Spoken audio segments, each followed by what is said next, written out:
Un ciao a tutti gli amici di mattoscacco.com, benvenuti in questa nuova video lezione, benvenuti con questa nuova scacchiera che spero che vi piaccia. L'ho ordinata su Amazon, mi sono trovato veramente bene, una scacchiera regolamentare da torneo con i pezzi piombati, cioè se vengono inclinati tornano verso il centro. E sono veramente di un'ottima qualità sia la scacchiera che i pezzi, quindi ve li consiglio. In descrizione del video trovate il link e ovviamente ora venderò la mia vecchia scacchiera, quindi se vedete date un'occhiata ai miei video vecchi sul canale, la troverete e fatemi sapere un pochettino se c'è qualcuno interessato. Intanto oggi vediamo questa partita che ho giocato oggi pomeriggio sul sito chess.com. È una partita che non ha nulla di speciale, però voglio farvi vedere un pochettino qual è stato il punto chiave, che è uno dei temi che su mattoscacco.com abbiamo trattato spessissimo.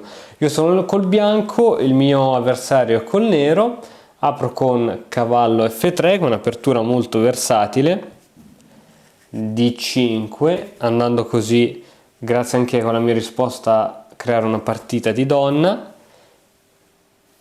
E6, e C4 col gambetto di donna. Il gambetto viene accettato e segue cavallo in C3. Fin qui tutto nella norma. Cavallo in F6, alfiere in G5, andando a creare un'inchiodatura, e giustamente tanto il nero già deve sviluppare questo alfiere in E7 e E3, così libero anche il raggio d'azione all'alfiere campochiaro che può poi andare finalmente a catturare il pedone in C4. C6. Allora, questa mossa è una mossa che solitamente in questa apertura viene fatta anche per poi spingere questo pedone e far sì che l'alfiere vada poi in fianchetto. Tuttavia forse era un pochettino meglio arroccare, ma sono veramente delle piccolezze.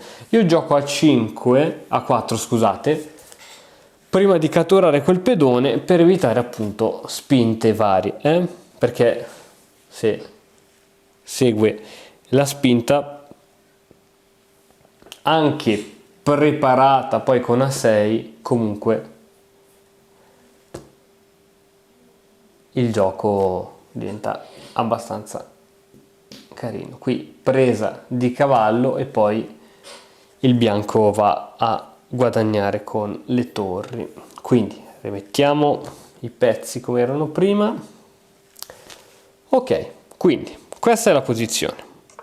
Quindi io ho spinto in A4 e ora il nero gioca l'arrocco. Finalmente alfiere per C4 e giustamente il cavallo si centralizza nella casa D5. Ora c'è il mio alfiere camposcuro che è minacciato da una batteria di donna più alfiere. Qui rischio di perdere il cavallo, ma sinceramente mi fa anche un piacere se fa il cambio, e in più ho pensato, ma in realtà anzi ci vado solo a guadagnare, perché ora qui il nero ha un alfiere cattivo che è chiuso qui dentro e probabilmente ci vorranno tante mosse prima che venga fuori dalla sua schiera di pedoni, mentre l'unico alfiere buono ora me lo sta proponendo in cambio, quindi io cambio subito senza neanche pensarci, donna per E7. Ok, e ora decido di arroccare. Fin qui il gioco è ancora tutto tranquillo, cavallo in D7, e qui temevo queste varie spinte, 1 e 2. Sono spinte che sinceramente mi avrebbero portato al cambio, ma dopo un cambio il nero avrebbe avuto questi due cavalli fortissimi che poi avrei dovuto in qualche modo eliminare. Quindi, onde evitare rompicapi eccetera, ho deciso di cambiare. Per questo è una partita molto semplice e lineare. Cavallo per cavallo e pedoni. Io mi aspettavo questa, invece il nero mi ha giocato questa. Con questa mossa il nero mi ha fatto capire che d'ora in poi tutta la partita si svolgerà sull'ala di donna, perché la direzione dei pedoni indica dove bisogna attaccare, dove bisogna guardare per fare eventuali tatticismi e vari piani. Quindi ora il mio alfiere è minacciato e lo ritiro in D3. Ora il nero deve cercare di svilupparsi, ma decide di giocare cavallo in B6. E allora io ne approfitto andando a occupare la colonna praticamente aperta C. Ecco, questo è il tema principale di questa partita. Quando è possibile andare subito ad occupare le colonne aperte, e qui ho giocato appunto sul fatto che sapevo che il nero avrebbe sviluppato quell'alfiere, e quindi sviluppo d'alfiere, che poi non è che abbia tanta vita lì l'alfiere. Spinta di pedone, il cavallo per non perdere è costretto praticamente a retrocedere, e ora le due torri del nero non sono più in comunicazione e quindi gioco torre in C7 con una mossa veramente fortissima che mette un po' lo schieramento del nero sotto torcio. Perché ora abbiamo il pedone in B7 minacciato, l'alfiere inchiodato, la donna che non se ne può andare altrimenti perde l'alfiere, le due torri che non comunicano.